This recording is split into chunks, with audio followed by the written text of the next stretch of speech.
আপনি মন বইরা খাবেন, কেউ আপনাকে বাধা দিবে না। 14 বার নিয়ে খান, সমস্যা নাই ভাই। ভাই এখানে কি 20 কেজি রান্না করা হয়েছে না? জি 20 কেজি, বর্তমানে 20 কেজি রানিং চলতে আছে ভাই। আজকে আপনাদের টার্গেট কত কেজি? টার্গেট নাই ভাই, আমাদের টার্গেট নাই, রিজিকের মালিক উপরে আল্লাহ।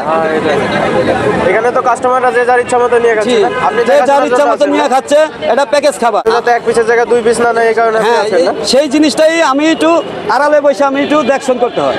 আচ্ছা আচ্ছা। আর তাছাড়া আর কিছু না। যখন নিবে তখন আমি আর তাকাবো না, যখন চামচ দিয়ে নিবে তখন তাকাবো না, যখন খাবারটা নিয়ে যাবে ঠিক আছে তখন বলবো ভাই আপনি তো থোড়া নিছেন, আপনি তো আরেক পিস গরুর মাংস নিছেন, এইটার বিলটা কিভাবে দিবেন, পরিশোধ কিভাবে করবেন। তখন যদি পরিশোধ যদি না করতে পারে সেটা ইউটিউবওয়ালারা এটা ডিসিশন দিবে, ইউটিউবওয়ালারা। আজকে তো আমরা দেখছি যে ইউটিউবারদের খাওয়ানোর কথা ছিল। হ্যাঁ খান, সাধারণ মানুষ ইউটিউবওয়ালা 3 জন গেছে, 3 জন খাবার নিছে ভাই। কি এই যে সবসময় আসেন, এই যে আপনি করতে আছেন, আপনি আইছেন।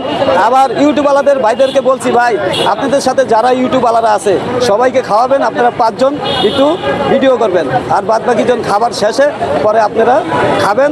আপনাদের লোক আপনারাই চিনবেন, জনগণ আর চিনবে না, ঠিক আছে। এখন আইসা বলছে ভাই আমি ইউটিউবওয়ালা, আমি বলছি আপনি তো ইউটিউবওয়ালা না, আপনি তো সাধারণ পাবলিক। ভাই আপনি দেখবেন, আমি তো দেখার দরকার নাই ভাই, আপনি যেহেতু বলছেন মুখ দিয়া আপনি ইউটিউবওয়ালা, তাহলে আপনি খাবার নিয়ে যান, সমস্যা নেই, আমাদের কোনো দাবি নেই।